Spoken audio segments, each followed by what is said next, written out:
আমরা বিশেষভাবে সৌভাগ্যবান এবং সম্মানিত যে বাংলাদেশের 3 বারের নির্বাচিত প্রধানমন্ত্রী বীর মুক্তিযোদ্ধা শহীদ রাষ্ট্রপতি জিয়াউর রহমানের স্ত্রী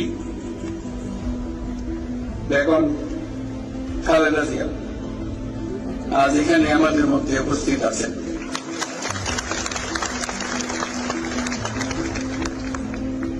এক যুগ ধরে তিনি এই মহাসম্মেলনে অংশগ্রহণ করার সুযোগ পান নাই, আজকে সুযোগ পেয়েছেন। আমরা সবাই আনন্দিত এবং গর্বিত যে আমরা এই সুযোগ দিতে পেরেছি।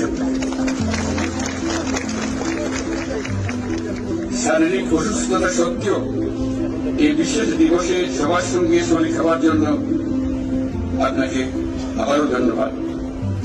আমরা তার আশু রোগমুক্তি কামনা করছি এবং এই অনুষ্ঠানে